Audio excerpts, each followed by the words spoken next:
Hey, what's going on, everyone? Um, yes, so I think this is going to be an important one for a lot of people. Maybe not what a lot of people want to hear, but it's the truth, okay? So I hear this a lot, especially with new clients that I start working with. Sometimes clients that I've been working with for a while as well. Help, I feel stuck. I just feel stuck. I feel stuck. I can't move forward. I keep coming back. Okay, so highly advise anyone out there who's going through something difficult, unable to move forward, to have a notepad ready. Make some important notes here. So, why do you feel stuck? Have you ever tried to take a wet t shirt off or a tight sweater? Or have you ever tried to open a locked door with a key too quickly, right? So remember that wet t-shirt, tight sweater, or a hoodie, or opening a locked door with a key too quickly. That's the key, no pun intended, is too quickly. When you're trying to take off a wet shirt or a tight sweater too quickly, you're going to get stuck. It's the same when you're trying to open a locked door too quickly. You're just not going to be able to get the key in. You're going to be wasting more time. So we think that by putting more energy in, by trying to be quicker, that things are going to happen more quickly, whereas actually the opposite is happening. We're wasting more time. And have you ever tried taking a tight sweater or a hoodie or a wet t-shirt off you slowly? Or have you ever tried opening a locked door with a key slowly, really gently? Usually it happens much quicker. This is exactly the same thing that's going on with you feeling stuck. Why am I stuck? Why can't I move forward? It's usually because of impatience. It's because you're trying to move forward too quickly. Or a better way to put it, again, if you have your journals out ready, make a note. It's about expectations. It's about managing your expectations. It's about what's going on is that in your mind, there is this false idea that you should be over this already. You should be healed already. There's this false expectation, unrealistic expectation that you aren't supposed to be where you are right now. And of course, this comes from fear, right? When we're opening a door in a rush, it's fear. It's when you're trying to take a sweater off quickly, it's the same thing. It's the opposite of being in the present moment, in the now, in a state of complete peace with the moment, relaxation. When you open a locked door and you're very slow, there's no rush, there's no need to get to the next moment quickly. You're completely happy and satisfied with where you are. You normally get that key in immediately in the first shot.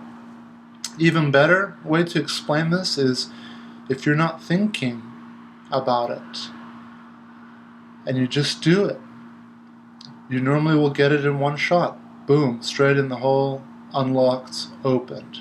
You're calm, you're in the moment, and it's important to note when you're not thinking, remember, the mind is fear-based. Doesn't mean it's a bad thing. We don't want to look at that as, oh, the mind is evil. No, no, no. Fear is great. It has its purpose. It has its time. But as those situations that I explained prove, fear can a lot of the time block us from achieving what we need to do. And it's one of the crazy things about our life is where fear is supposed to be helping us, it actually hurts us and holds us back. It actually makes things go longer rather than allowing us to be more efficient and move forward more efficiently.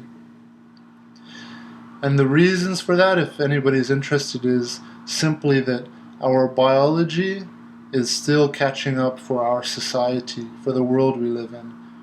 We are going through painful evolution.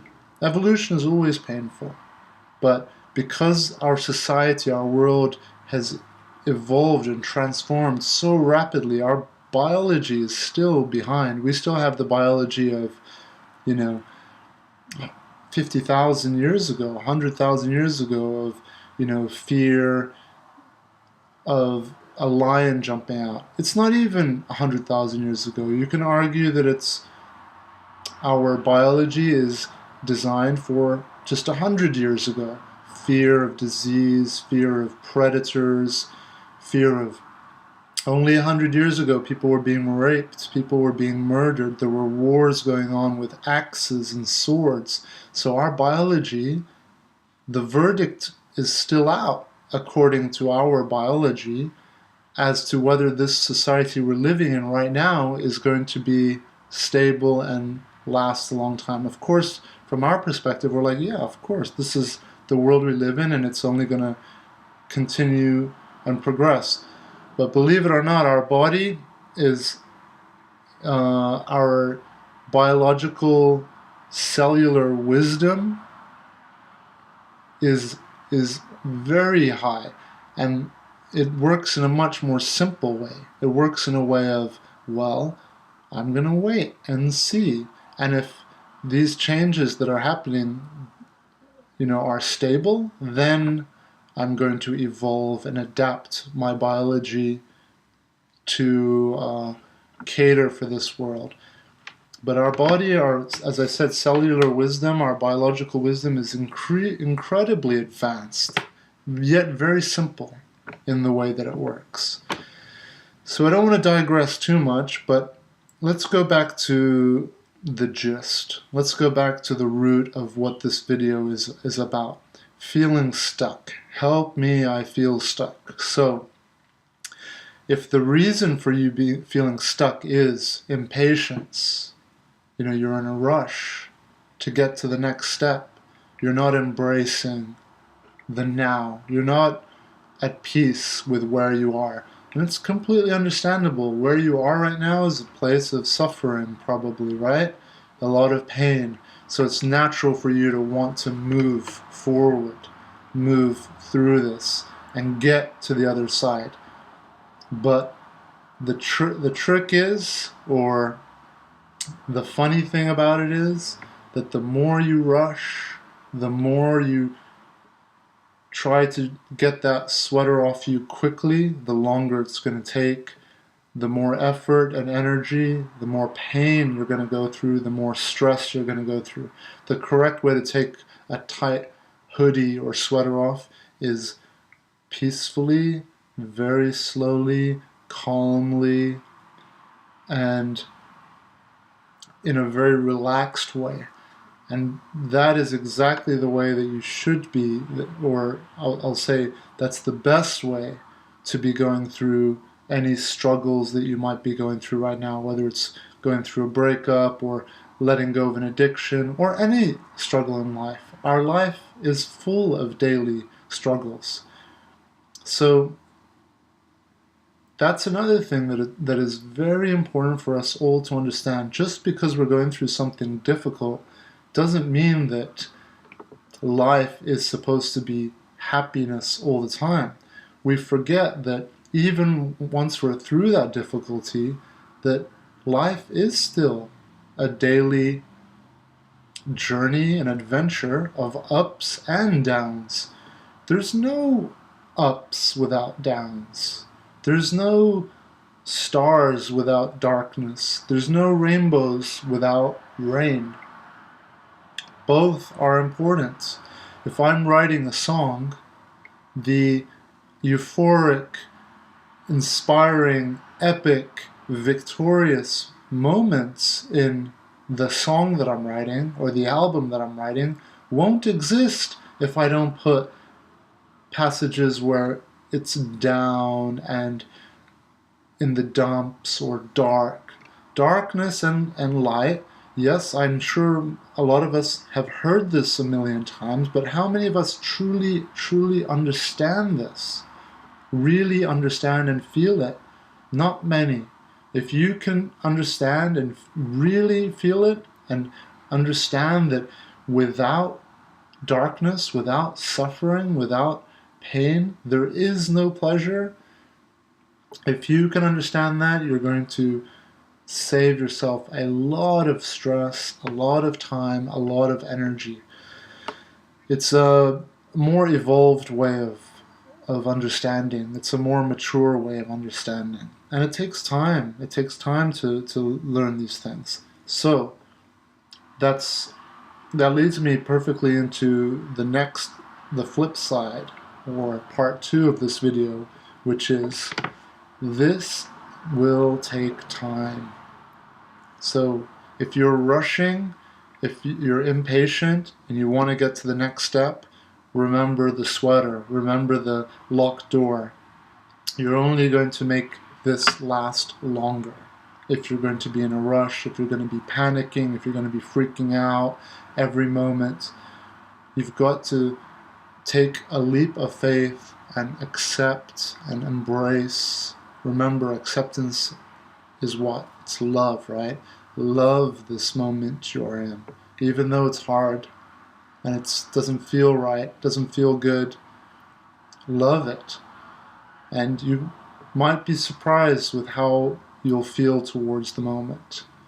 Remember, when we resist, we create more stress and things persist. Just like the key, alright? But if you can embrace and accept, you're going to wind up illuminating yourself, but also eliminating considerable amounts of wasted energy and stress. So, as I was saying, let's go to part 2 of this video, which is, this is going to take time. Understand what you're dealing with here is recurring thoughts. Recurring thoughts. Now, how do these recurring thoughts happen in the first place? How do they come to be in the first place? Because you were in contact with something or someone repetitively. If I'm going to be doing jiu-jitsu every morning, every afternoon, every night, the likelihood that my thoughts are going to be on jiu-jitsu is going to be much more high. Now, if I'm going to spend all my day on Tinder all day long, then the likelihood when I'm off Tinder that my mind's going to be thinking about sex or, relationships or romance is going to be high.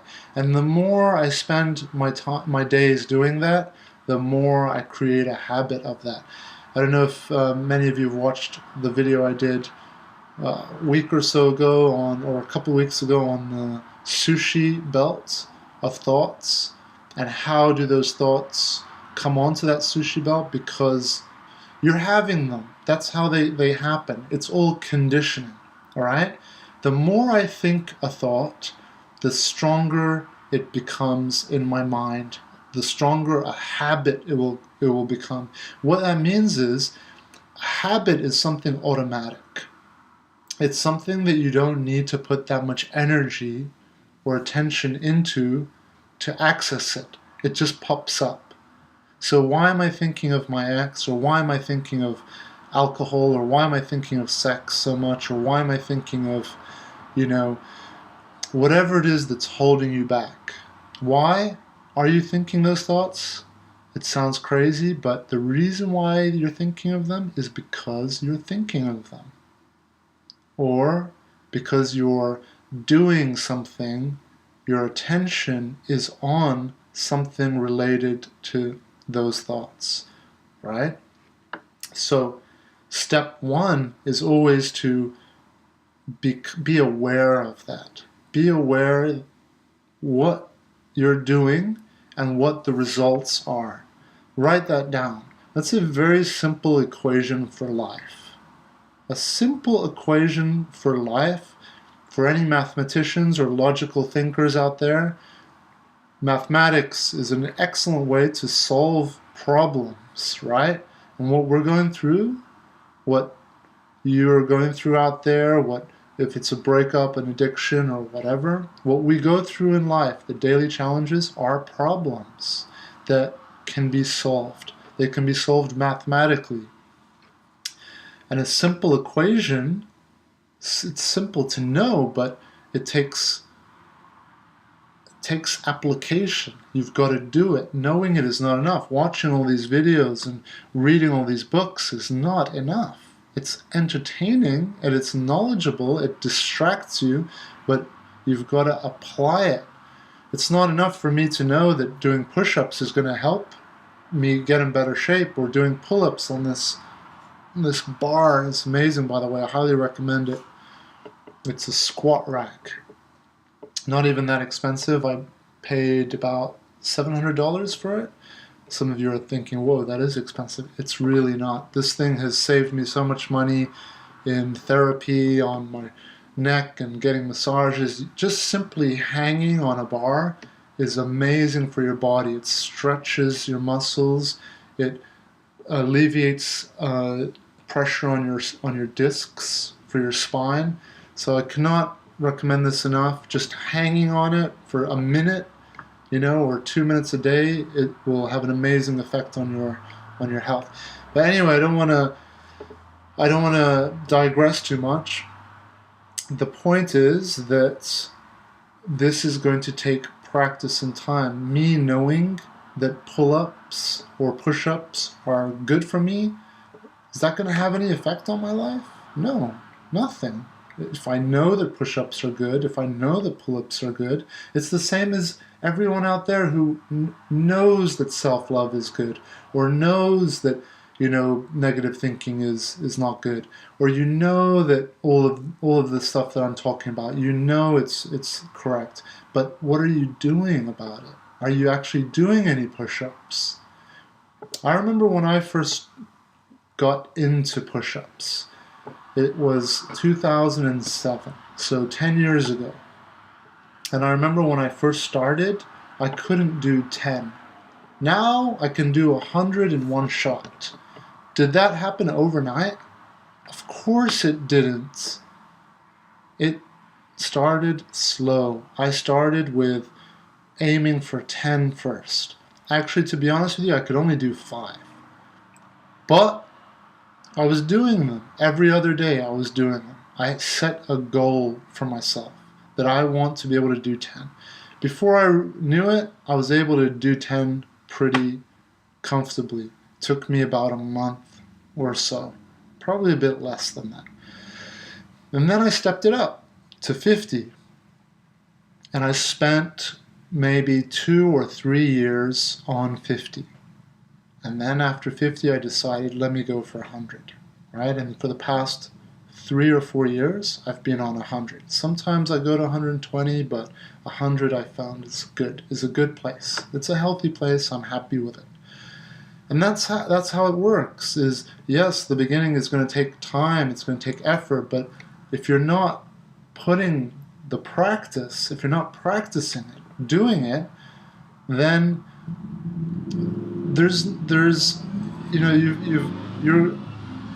it does you no good to just be frustrated and wanting to get to the next place and feeling stuck when you're not actually doing anything about it, right? So, step 1, be aware of all of this. Be aware that push-ups help. Step 2, start doing the work. I know that sounds not fun, especially the way I say it, start doing the work, right? But let's be honest. Who likes doing push-ups? I don't. But I tell you what I do love is how I feel afterwards. I love that feeling. I love feeling energized. And it's that feeling that drives me. It's that feeling that I think about while I'm doing the push-ups. Similarly, the opposite is also helpful. To remember how you feel after you've been jerking off to the porn, or to remember how it feels after you hook up, just an empty, casual hookup with someone. Remember the feeling afterwards before you do something that doesn't help you. So I heard this a few weeks or so ago. Someone said, remember the hangover. That's important. Okay? So, continuing with part 2 of this video, which is about this is going to take time. It's going to take some work. And you don't have to kill yourself and jump in to do 50 push-ups all of a sudden. No, start small. Start with writing 3 gratefuls before you go to bed. And write them out like this. I am so grateful and thankful for the blah, blah, blah, blah, blah. The amazing lunch I had today with my friend. And then go on. Enjoy writing these. So don't stop there. Say the lunch was fulfilling and energizing, and I got a chance to learn something and share something with my friend. And then you do 2 more. It only takes 5 minutes, right? So this is the root of all this is how badly do you want to improve? How tired are you of suffering? Because knowing the way forward is out there. It's available. There are millions, well, maybe not millions, but there are hundreds of thousands of different ways forward out of this. What I teach, what I share through my coaching or my channel are the tools, the techniques, the methods, the ideology, the way of thinking that has worked best, not just for me, but in my opinion for the average person, average person with a little bit more awareness and desire, okay, and ability to put into practice, okay. But as I said, there are hundreds of thousands of great ways that you can move out of this. So you don't need to know all 100,000. All you need are, you've got your own toolbox. Start with an empty toolbox and then decide what tools are you going to put in there. Is it going to be 3 gratefuls before you go to bed? Is it going to be counterbalancing? It's another incredible tool that helps you take control of your thoughts. Because as I said, all of this at the end of the day comes down to the thoughts that you're having. And how are you engaging with those thoughts? Are you standing up for yourself? Or are you putting yourself down? And let me end by saying that there is sadly this romantic view of putting yourself down. Now, I know that I have a lot of viewers tuning in from England and from Europe, and it's not just in England and in Europe, but I grew up in England. I spent 13 years of my life there. And growing up in London specifically, I encountered a lot of negative people who were always putting themselves down. It's almost a culture over there. And again, I mean no disrespect or offense to anyone there. I have a British passport. I'm a British citizen officially. And as I said, I lived there 13 years of my life. And I know that the Brits are very tough on themselves, can be very tough on themselves. Now, it's okay to be tough on yourself. That's okay. And I tell my clients that. It's okay to be tough on yourself. That's a sign that you have high expectations of yourself, and having high expectations can be a great thing. That's how we strive to constantly grow and improve. But when it becomes excessive, it's not smart. It's stupid. You're wrecking your life and the lives of the people around you. You'll be making yourself more miserable.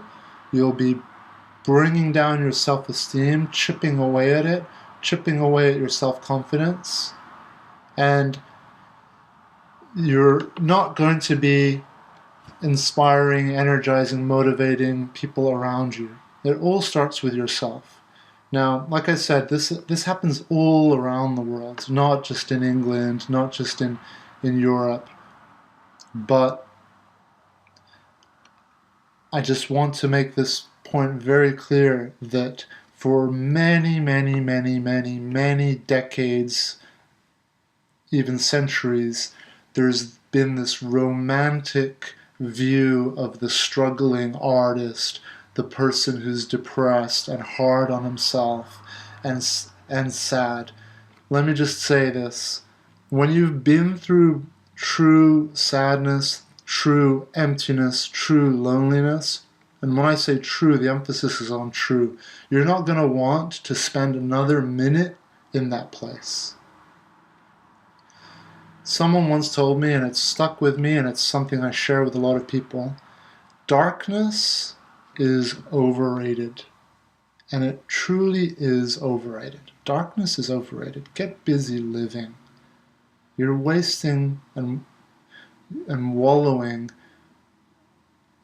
pointlessly, but it feels like that's your life. Why? Because it's become a habit. It's become your comfort zone. Your comfort zone has become being depressed and wallowing in self-pity, complaining, bringing yourself down. Someone gives you some hope or uplifting advice or feedback, and your immediate response is against that without realizing you're just against yourself. So, grow up is important. And I don't mean this to everyone out there. I mean this to all of us, even myself. I have to remind myself constantly. I'm not perfect either. I catch myself complaining at times. I catch myself sometimes in self-pity. It's just normal. There's nothing wrong with it. But have that awareness to understand that it doesn't serve you. It's a waste of energy and time. Life is amazing. Get busy living. Get out there. Be a fighter. We all have to fight. Life is a glorious, awesome fight and challenge, right? Not in a bad way. It's awesome. It's wonderful, right? It's an adventure that we're all on. So, understand that if you're struggling with being depressed or feeling stuck in a depressing, empty, anxious place, wherever it is that you feel like you're stuck, remember, step number 1, reset your expectations and be kinder to yourself. Take it easy on yourself. Give yourself a more realistic expectation and goal. Say, well, rather than expecting that I should be out of this in a week, I'm going to be out of this in 6 months. Set a goal. Put a goal of a year. I'm going to do myself for a year. I'm going to do myself for 6 months. At least 3 months. Give yourself time to focus on this. So number 1, reset your expectations. Okay? And yes, patience is going to be part of that. But by resetting your expectations and setting a realistic goal, that's going to help tremendously with your patience, because we are usually impatient when we don't have a goal that we have decided on, that we've agreed with. So come up with a goal, an objective, timeline, agree with it, and stick to it, and make it a realistic goal, an objective. So that's number one, setting realistic expectations. Remember, the reason why most of us suffer for any reason is because the reality doesn't match our expectations, and that's when we suffer.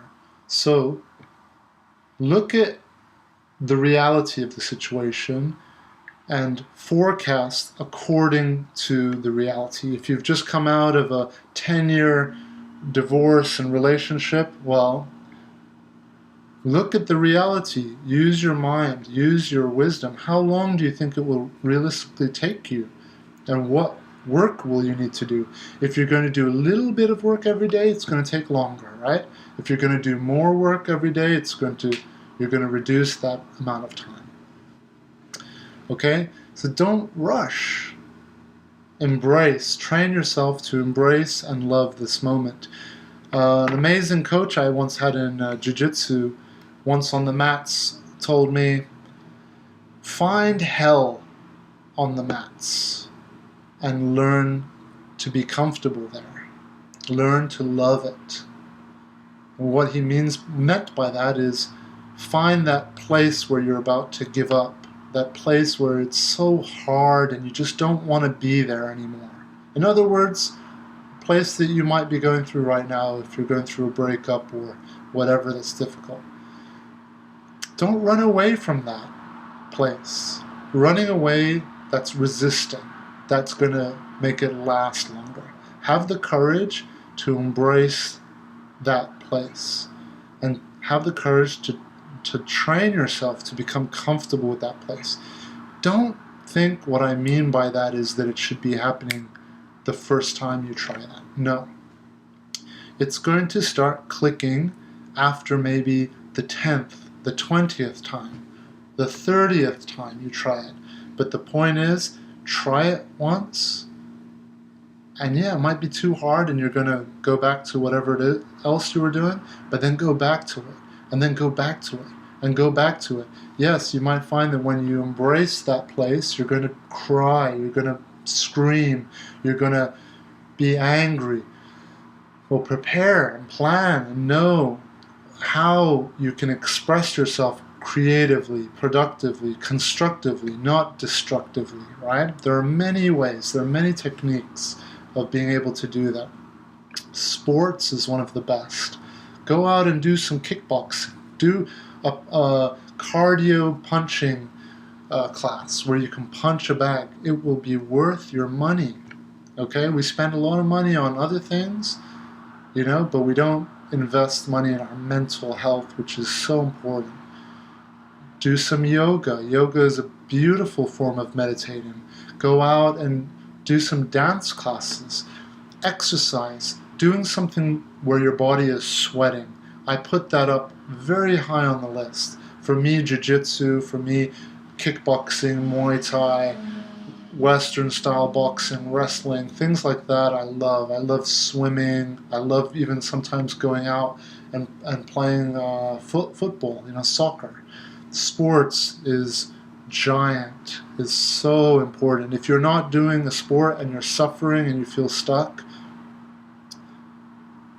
keep an eye on whatever belief you might be entertaining in your head that sports isn't for me. Sports is for everyone. Every day I see in our gym someone new beginning, skinny young kid or a girl or an older lady or an older guy who's overweight, or all shapes, all sizes. Jiu-jitsu is wonderful martial arts that you can start. And it's not like Taekwondo where they give out black belts after a year and you're just standing in a room and you're doing all these. No, Jiu-Jitsu is not like that. Jiu-Jitsu is very much, you're going to be sweating. You're actually going to be fighting with people. There's no punches, there's no elbows. And each person you fight with is going to be awesome. It's going to be experienced, and you're going to train with each other. You're going to get to feel and hold someone else, which I know a lot of you out there are also thinking, oh, that sounds uncomfortable and I don't want to be sweating and feeling the sweat of someone else. Again, you'll be surprised. You'll be surprised how much you need that touch, that exchange, that interaction with someone else. Like I said, it doesn't have to be jiu-jitsu. It can be anything. But sports is huge. So bring it into your life. Bring these things into your life. They're super important, okay? So I hope this helps. Again, I could go on for a long time. That's what I do mostly with my coaching sessions, is I go more in depth with all of this, but I'm sharing as much as I can think of in these videos. So there is enough in all of these videos for you all out there to start moving forward and make the changes that you need to make in your life. And like I said, they don't need to be huge changes, just small adjustments every week, and your life trajectory will shift. Okay? But practice, putting the practice is more important than just knowing what to do. There are plenty of people out there. I have friends who have read every book on health, physical health, eating raw, spirituality, meditation, every book, and they're not doing any of it. They're out there living, in a completely different way to what they're reading about. Is that intelligence? Oh, that you've read all these books? Hell no. True intelligence is, what are you doing in your life that's making you healthier and happier? That's true intelligence. Yeah, you might not have a degree, you might not be getting A's at school. I don't consider that intelligence at all, getting A's and degrees and having read all these books, but you're alcoholic, and in this romantic world of self-loathing and depression, the struggling artist who's so intelligent, too intelligent for his or her own good. It's nonsense. It's nonsense. And it's being exposed. It's being exposed now, because the reality of life is you only live once. You're only going to remember and experience this once.